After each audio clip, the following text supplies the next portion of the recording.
पतिव्रता प्रस्तुत करने जा रही हूँ।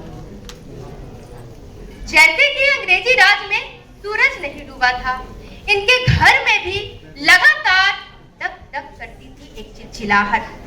स्वामी जहां नहीं भी होते थे उनके वहां पंजे, मुहर, तौलिए, डंडे, स्टैम्प पेपर, चप्पल जूते, हिचकियां, डबकारे, खर्राटे और त्योरियां, गालियां, धमकियां खचाखच घर में घुसते ही जोर से दहाड़ते थे माली और एक ही डांट पर एकदम पट लेट जाती थी वे दम साध कर।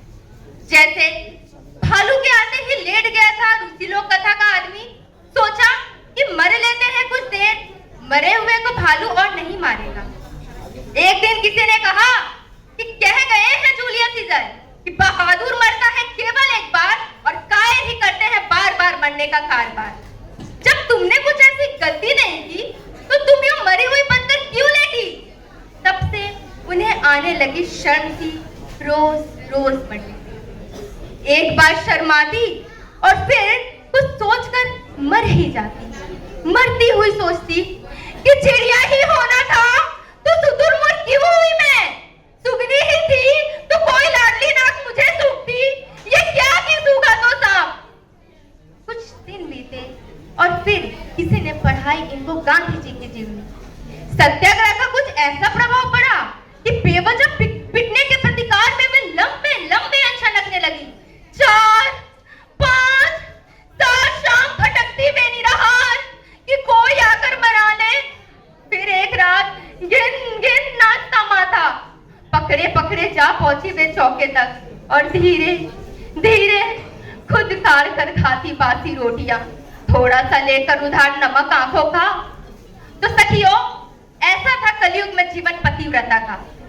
आगे की कथा सती के ही मुख से सती ही वैसा। नहीं जानती कि ये क्या हो गया है। गुस्सा नहीं आता, मन मुलायम रहता है, जैसे कि बरसात के बाद मिट्टी मुलायम हो जाती है कच्चे रास्ते की। बहुत काम रहता है इनको। अब ठीक नहीं रहती तबीयत भी। छाती में इतना जोर कहां कि चिल्लाए, छिड़के या पीटे ही बेचारे। धीरे धीरे मैं भी हो गई पालतू।